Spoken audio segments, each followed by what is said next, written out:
Hey, welcome to another video. This is December's Image of the Month video. But Mike, why am I looking at a fish tank? It has nothing to do with photography.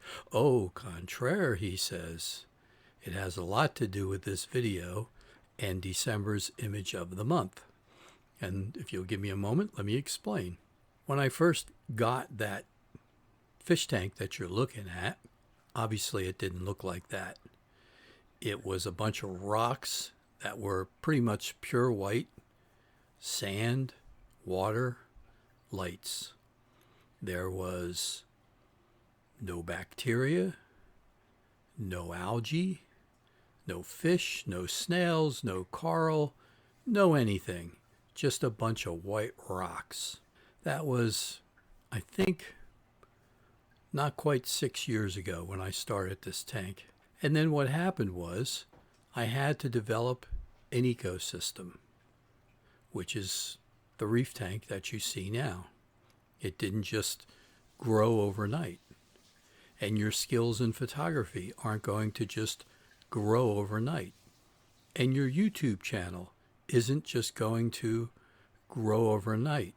Well, unless your name is Alan Schaller and you put out 2 videos and you've got 10,000 subscribers. But for the most part, us mere mortals, we have to develop our skills in photography, and we have to develop our YouTube channels, and we have to grow an ecosystem. And what I learned from that reef tank was the word patience. And just about every reef keeper will tell you it's probably the most important word you can learn. Patience. And as I'm developing this YouTube channel, I'm finding that word comes into play again. Patience. I can put out a video and say, oh, am I frustrated with an Nikon Z8? And I'll get thousands of views relatively quickly. But it's a boring video for me. I can go into depth about portraits and question whether the photographer's personality shows up in the image or not, and I'll get 50 people to look at it. And to me, that's a much better video. Yet, it's not what people want to see on YouTube. So in my fish tank, I had sort of the same problem, where I wanted to grow a certain type of coral, but when you do what's called a mixed reef tank, is what you're looking at there, meaning different types of corals, different corals like different water chemistry, and they grow better under different lighting conditions, under different flow conditions, under different water chemistry. And so developing a reef tank, an ecosystem for a reef tank, for a mixed reef tank, I should say, is more difficult than just putting in one type of coral and going for it. Because you can dial that in and those coral will hopefully grow. And it'll be much easier. I didn't say easy, I said easier. And your skills with photography are going to be the same way. You're going to have some patience and learn to develop them.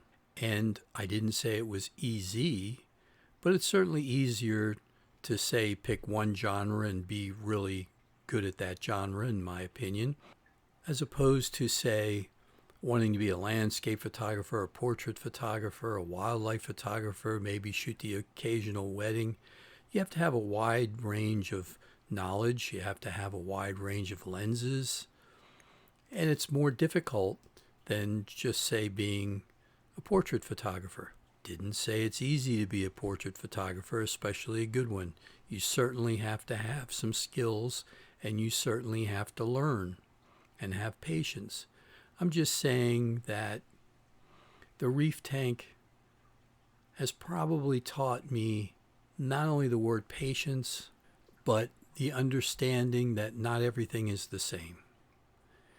And you have to try and find a balance. In my reef tank recently, I've decided to go with more chalices than Acropora. And I know they're kind of hard to see now, but if you look on the right side of the tank, it's kind of a green disc looking thing. That's what's called a Hollywood stunner. It's a pretty easy coral to grow. It grows relatively fast. That's a chalice. As opposed to up in the top left-hand corner of the tank, it's an Acropora, and they like kind of different lighting and water chemistry than chalices. Chalices, you can have more nitrates and phosphates in your water because they kind of like that. Where Acropora, they don't like a lot of nitrates and phosphates in the water, and they die off quicker. So it's that balance between the two.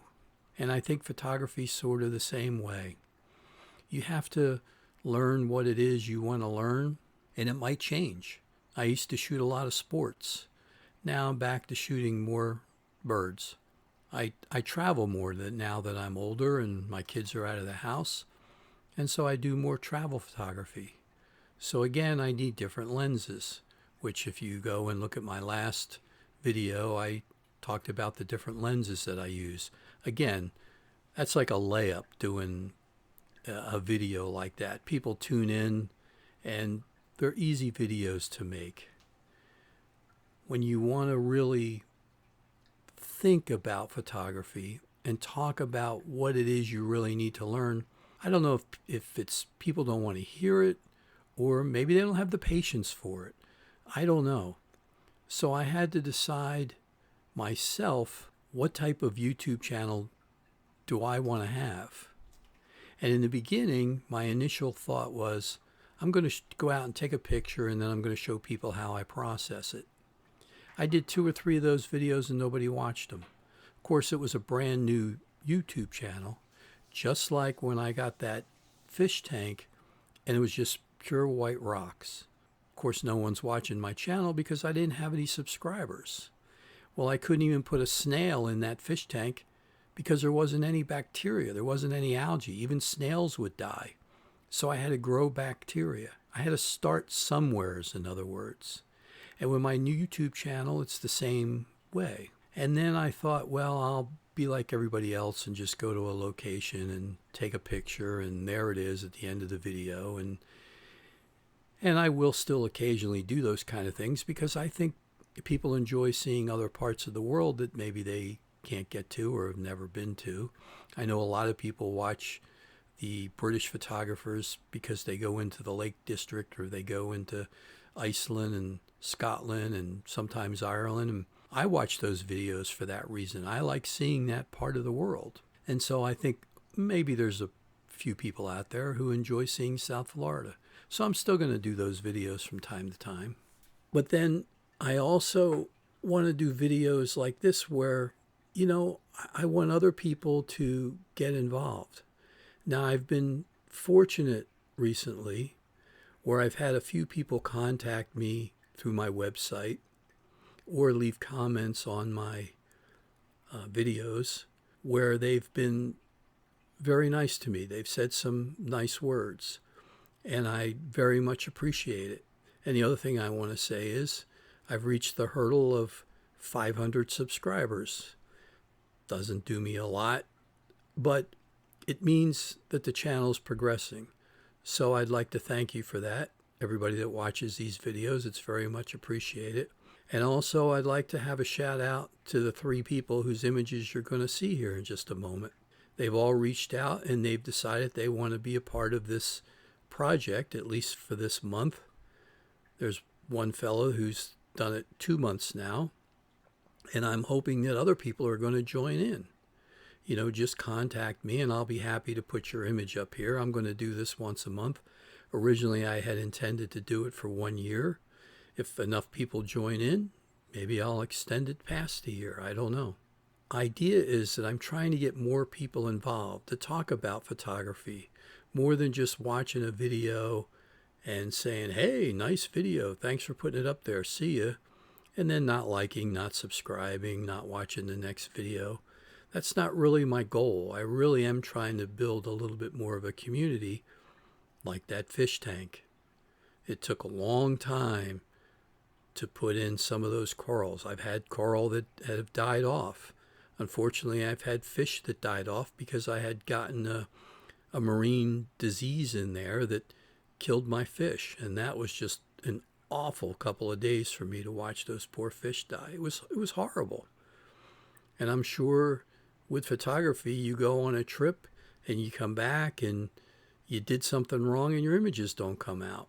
And you think, man, this is awful. So there's a lot of correlations between that fish tank and my photography. And that's why I'm showing the fish tank before I show you the images.